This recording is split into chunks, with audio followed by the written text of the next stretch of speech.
صدر ٹرمپ نے ایران کو تبدیل شدہ سخت تجاویز بھیج دی۔ نیو یارک ٹائمز کا دعویٰ، امریکی اخبار کے مطابق مجوزہ framework supreme leader Mojtaba Khamenei کو منظوری کے لیے بھیجا جا چکا۔ ایران نظر ثانی شدہ امریکی تجاویز کا جائزہ لے رہا ہے۔ صدر ٹرمپ نے ایران کو دی جانے والی مالی رعایتوں پر سخت موقف اختیار کیا۔ ٹرمپ کو ایران کے منجمد اثاثوں کی بحالی سے متعلق شقوں پر شدید تحفظات۔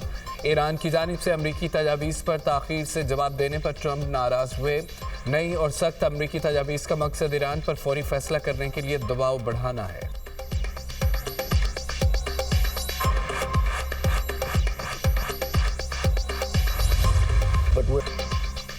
ایران نے یقین دہانی کرائی ہے کہ وہ ایٹمی ہتھیار نہیں خریدے گا۔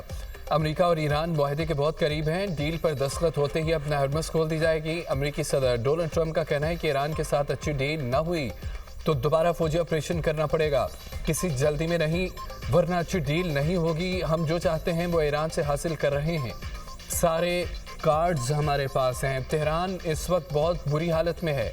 ایران کی فوج، بحریہ، فضائیہ کا مکمل صفایا کیا جا چکا۔ تہران پر حملہ کیا تو اس نے خلیجی ممالک پر میزائل برسائے۔ ایران نے متحدہ عرب امارات، کویت، بحرین، سعودی عرب پر حملے کیے۔ ایران کی جانب سے خلیجی ممالک پر حملوں سے حیرت ہوئی۔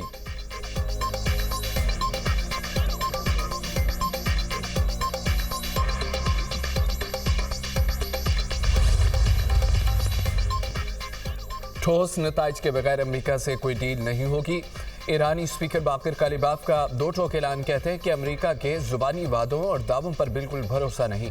ایران صرف عملی اور ٹھوس نتائج کو اہمیت دیتا ہے۔ ایرانی عوام کے حقوق محفوظ کرنے تک کسی معاہدے کو قبول نہیں کریں گے۔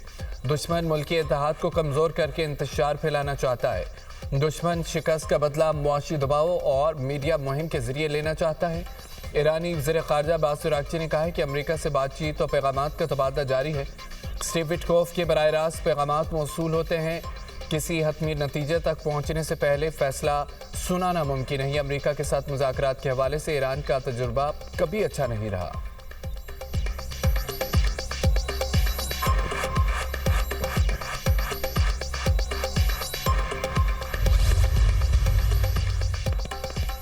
امریکہ کے MQ-1 ڈرون کو تباہ کر دیا۔ پاسداران انقلاب کا دعویٰ، کہا کہ ڈرون نے ایران کے خلاف کارروائی کی کوشش کی۔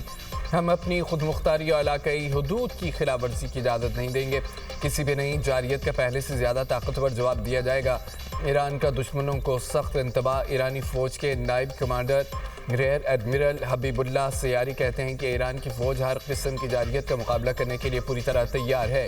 ایرانی مسلح افواج قومی سلامتی اور خود مختاری کے تحفظ کے لیے ہر ممکن اقدام اٹھانے کی صلاحیت رکھتی ہے۔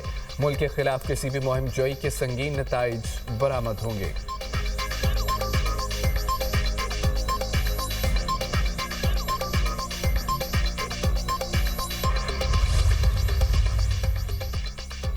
چوبیس گھنٹے میں مزید 28 بحری جہاز اپنا ہرمز عبور کر گئے۔ ایرانی بحریہ کا کہنا ہے کہ جہازوں نے ایران کے ساتھ ہم آہنگی کے بعد اپنا ہرمز عبور کی۔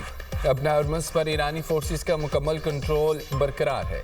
بحری جہازوں کی نقل و حرکت قوانین کے تحت مانیٹر کی جا رہی ہے۔ امریکی ناکہ بندی کی خلاف ورزی پر ایک اور جہاز ناکارہ بنا دیا۔ امریکی سینٹرل کمانڈ کا دعویٰ، جہاز کو خلیج عمان میں امریکی ناکہ بندی کی خلاف ورزی پر نشانہ بنایا گیا۔ گیمبیا کا پرچم بردار جہاز ایرانی بندرگاہ کی طرف جانے کی کوشش کر رہا تھا۔ میری ٹائم جہاز کے انجن روم کو سیلف فائرڈ میزائل سے نشانہ بنایا۔ امریکی فوج ناکہ بندی کی خلاف ورزی پر اب تک 5 تجارتی جہاز نکارہ کر چکی۔ 116 جہازوں کا رخ موڑا گیا۔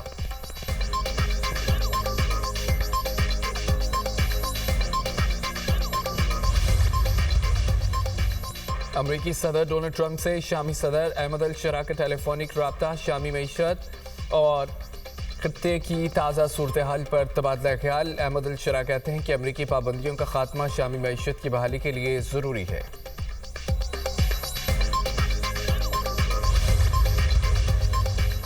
سعودی ولی عہد محمد بن سلمان کا فرانسیسی صدر میکرون سے ٹیلی فونک رابطہ۔ مشرق وسطیٰ کی تازہ ترین صورتحال اور سفارتی کوششوں پر تبادلہ خیال۔ خطے میں سیکیورٹی اور استحکام کو فروغ دینے کے اقدامات پر گفتگو۔ دونوں رہنماؤں نے بحری جہاز رانی کی آزادی اور سلامتی کو یقینی بنانے کا بھی جائزہ لیا۔ فرانس کا اپنا ہرمز کو کھولنے پر زور، فرانسیسی وزیر خارجہ کہتے ہیں کہ اپنا ہرمز کھولنا اولین ترجیح ہے، کسی اور کی جنگ کی قیمت نہیں چکائیں گے۔ اپنا ہرمز میں بغیر کسی فیس یا بھتے کے جہازوں کی آمد و رفت یقینی بنائی جائے۔ ایران امریکہ جنگ کے خاتمے کے لیے معاہدے تک پہنچنے کی ہر ممکن کوشش کریں۔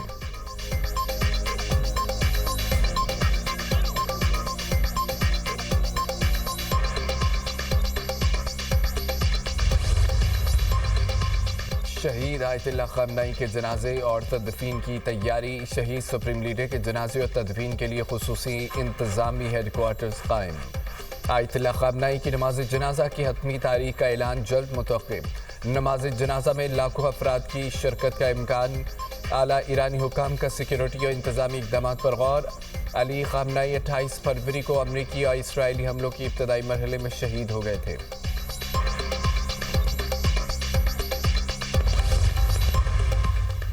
اسرائیلی فوج نے لبنان کے تاریخی قلعے بوفورٹ پر قبضہ کر لیا۔ اب صہیونی فورسز 26 برس بعد لبنان میں کئی کلومیٹر اندر تک گھس گئیں۔ نبطیہ شہر کے قریب بوفورٹ قلعے پر قبضے کے لیے کئی روز سے لڑائی جاری تھی۔ صہیونی فوج نے شہریوں کو مزید 7 علاقے خالی کرنے کا حکم دے دیا۔ جنوبی قصبے ایڈلون پر اسرائیلی جنگی طیاروں کی بمباری، گھر کو نشانہ بنایا، 6 بچوں سمیت 9 شامی پناہ گزین شہید۔ لبنانی حکام کے مطابق شہداء کا تعلق ایک ہی خاندان سے تھا۔ لبنان میں 2 مارچ سے جاری حملوں میں شہداء کی تعداد 3412 ہو گئی۔ لبنان کی صورتحال پر اقوام متحدہ کی سلامتی کونسل کا ہنگامی اجلاس آج ہوگا۔ فرانس نے اسرائیلی جارحیت کے خلاف سلامتی کونسل اجلاس بلانے کا مطالبہ کیا تھا۔ فرانسیسی وزیر خارجہ کا کہنا ہے کہ اسرائیل کے پاس لبنان میں کارروائیاں جاری رکھنے اور علاقوں پر قبضے کا کوئی جواز نہیں۔ حزب اللہ کے جنوبی لبنان اور شمالی اسرائیل پر 24 حملے کرنے کا دعویٰ۔ ہدف اسرائیلی فوجی دستے، گاڑیاں، فوجی تنصیبات تھیں۔ جنوبی لبنان میں جھڑپوں کے دوران ایک اسرائیلی فوجی ہلاک، 4 زخمی۔ ہلاک فوجی کی سٹاف سارجنٹ مائیکل ٹیوکن کے نام سے شناخت ہوئی۔ دھماکہ خیز ڈرون حملے میں مارا گیا۔ حزب اللہ کے راکٹوں اور ڈرون حملے کے بعد اسرائیل کا سرحدی علاقوں میں اسکول بند رکھنے کا اعلان۔ اسرائیلی فوج کے مطابق شمالی سرحدی علاقوں میں تمام اسکول آج بند رہیں گے۔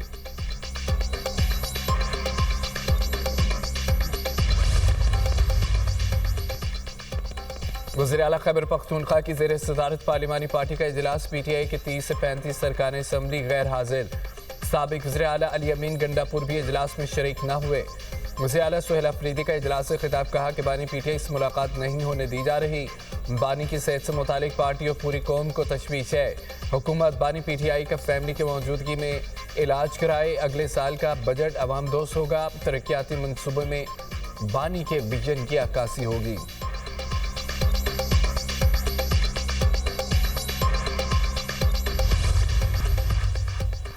وزیراعظم سے وزیر داخلہ محسن نقوی کی ملاقات، ملکی مجموعی امن و امان اور سیکیورٹی صورتحال پر تفصیلی تبادلہ خیال۔ وزیر داخلہ نے گلگت بلتستان کے انتخابات کو پرامن اور شفاف بنانے کے لیے انتظامات اور تیاریوں پر تفصیلی بریفنگ دی۔ کہا انتخابی عمل کے دوران امن و امان برقرار رکھنے اور ووٹرز کو محفوظ ماحول فراہم کرنے کے لیے جامع سیکیورٹی پلان مرتب کیا گیا۔ وزیراعظم نے ملک میں امن و استحکام کے قیام کے لیے سیکیورٹی فورسز کی کاوشوں کو سراہا۔ گلگت بلتستان الیکشن سے متعلق سیکیورٹی انتظامات یقینی بنانے پر زور۔ وزیر داخلہ اور ان کی ٹیم کی تعریف کی گئی، کہا حکومت جمہوری عمل کے لیے ہر ممکن اقدامات جاری رکھے گی۔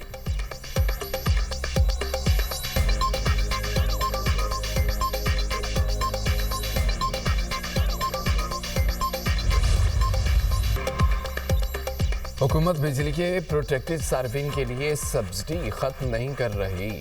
وزیر توانائی نے وضاحت کر دی۔ سردار اویس لغاری کی نیوز کانفرنس کہتے ہیں کہ کیو آر کوڈ سسٹم کے ذریعے اہل صارفین کو بلا تعطل سبسڈی دیتے رہیں گے۔ 20 لاکھ سے زائد سنگل فیز والے صارفین کیو آر کوڈ کے ذریعے رجسٹریشن مکمل کرا چکے ہیں۔ بجلی سبسڈی کا حجم 199 ارب سے بڑھ کر 423 ارب روپے تک پہنچ گیا ہے۔ زرعی اور گھریلو شعبے کو 527 ارب روپے کی سبسڈی دی جا رہی ہے۔ بجلی کی قیمتوں میں کمی کے حکومتی دعوے درست ہیں۔ پچھلے 2 سال سے بجلی کی قیمت میں کمی آئی۔ زرعی صارفین کے لیے 14%، صنعتی صارفین کے لیے 33%، کمرشل صارفین کے لیے 8% بجلی سستی ہوئی۔ حکومت نے 780 ارب روپے کا گردشی قرضہ کم کیا۔ آئی پی پیس معاہدوں پر نظر ثانی سے 3500 ارب روپے کی بچت ہوئی۔ دیامر بادشاہ، محمد داسو سے بجلی خریدنے جا رہے ہیں۔ 20 لاکھ سے زائد سنگل فیز والے صارفین کو 527 ارب روپے کی سبسڈی دی جا رہی ہے۔ بجلی کی قیمتوں میں کمی کے حکومتی دعوے درست ہیں۔ پچھلے 2 سال سے بجلی کی قیمت میں کمی آئی۔ زرعی صارفین کے لیے 14%، صنعتی صارفین کے لیے 33%، کمرشل صارفین کے لیے 8% بجلی سستی ہوئی۔ حکومت نے 780 ارب روپے کا گردشی قرضہ کم کیا۔ آئی پی پیس معاہدوں پر نظر ثانی سے 3500 ارب روپے کی بچت ہوئی۔ دیامر بادشاہ، محمد داسو سے بجلی خریدنے جا رہے ہیں۔ ہل پارک کی 1 انچ زمین بھی کسی کو الاٹ نہیں کی گئی۔ میئر کراچی مرتضی بھاپ نے واضح کر دیا، میڈیا سے گفتگو میں بولے کہ ہل پارک کے MC کی ملکیت ہے اور رہے گا۔ پارک کے پاس جو کام ہو رہا تھا اسے رکوا دیا۔ کھالوں اور لاشوں کی سیاست نے شہر کو نقصان پہنچایا۔ کراچی کے شہریوں کا نقصان نہیں ہونے دیں گے۔ شہر کو تقسیم و نقصان پہنچانے والی سیاست سے اجتناب کرنا ہوگا۔ کس نے چائنا کٹنگ کی سب معلوم ہے۔ شہر کے ماسٹر پلان کا بیڑا غرق جماعت اسلامی کے دور میں ہوا۔ میانمار میں ہونے والے دھماکے میں 55 افراد ہلاک، درجنوں زخمی ہو گئے۔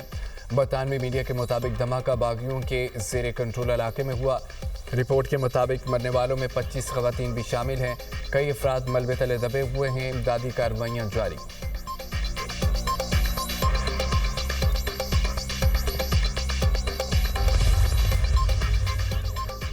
واشنگٹن میں کیمیکل ٹینک پھٹنے سے ہلاکتوں کی تعداد 11 ہو گئی۔ ریسکیو نے فیکٹری کے ملبے سے تمام 9 لاپتہ افراد کی لاشیں نکال لی۔ کاغذ بنانے والی فیکٹری کا کیمیکل ٹینک دھماکے سے پھٹ گیا تھا۔ فیکٹری میں سرچ آپریشن اور فضائی نگرانی کے لیے ڈرونز کا استعمال کیا گیا۔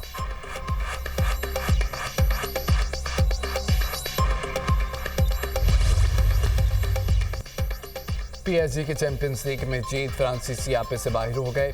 پیرس سینٹ جرمین کا چیمپئنز لیگ ٹائٹل جیتنے کا جشن تشدد کا رنگ اختیار کر گیا۔ آرسنل کے خلاف کامیابی کے بعد فرانس بھر میں فٹ بال شائقین اور پولیس کے درمیان ہونے والی جھڑپوں میں 1 شخص ہلاک، 57 پولیس اہلکاروں سمیت 219 افراد زخمی۔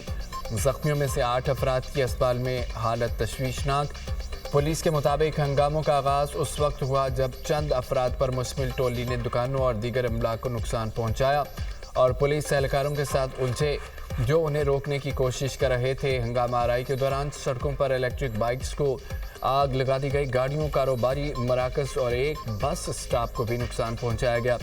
پولیس نے ہجوم کو منتشر کرنے کے لیے آنسو گیس کا استعمال کیا۔ فرانسیسی وزیر داخلہ کے مطابق تشدد کے واقعات میں 780 افراد کو گرفتار کیا گیا تھا، جن میں سے 450 افراد اب بھی حراست میں ہیں۔